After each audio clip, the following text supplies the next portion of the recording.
Hello সবাই, welcome to my channel. তো আমি আজকে আরেকটি নতুন রেসিপি নিয়ে হাজির হয়ে গেছি। আমি আজকে একটি খুবই মুখরোচক রেসিপি বানাবো, যেটা তোমরা ব্রেকফাস্টে বা ইভিনিং স্ন্যাকেও ঝটপট বানিয়ে নিতে পারো। তো চলো দেরি না করে ঝটপট স্টার্ট করে দিই।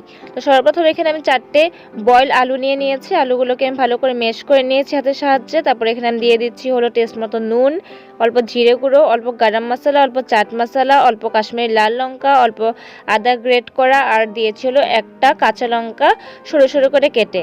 তো সব কিছু আমি ভালো করে এখানে মিক্স করে নিয়েছি।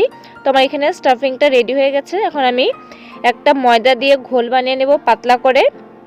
তো এটা খুবই পাতলা করতে হবে, এটা একদম ঘন হলে চলবে না। তো আমার এখানে এটা রেডি হয়ে গেছে। এখন আমি এখানে নিয়ে নেব হলো 4 পিস ব্রেড। তো ব্রেডগুলোর সাইডগুলো আমি এখানে কেটে নিচ্ছি। তো ব্রেডের সাইডগুলো কেটে কিন্তু আমি ওয়েস্ট একদমই করব না। আমি সাইডগুলো দিয়ে ক্রাম্বস বানিয়ে নেব, ব্রেড ক্রাম্বস। এটাও আমাদের রান্নাতে লাগবে।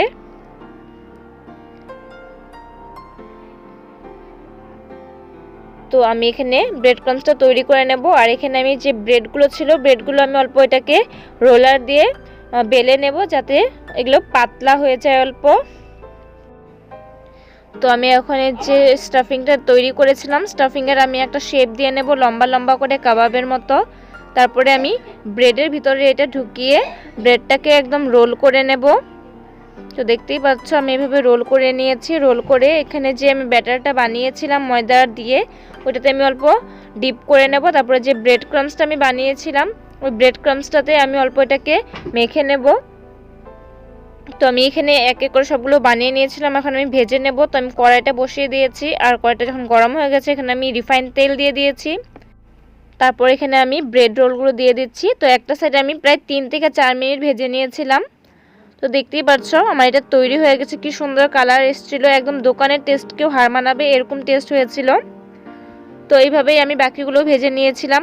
খুবই টেস্টি হয়েছিল খেতে। তোমাদের যদি আমার এই রেসিপিটা ভালো লাগে, একবার তোমরা নিশ্চয়ই বানিয়ে দেখতে পারো। আর যদি ভালো লাগে তবে আমাকে কমেন্টে একবার জানিও। আর আমার চ্যানেলটাকে একবার সাবস্ক্রাইব করে দিও, আর ভিডিওটাকে একবার লাইক করে দিও। আমি আবারও কোনো একটি নতুন রেসিপি নিয়ে হাজির হয়ে যাব।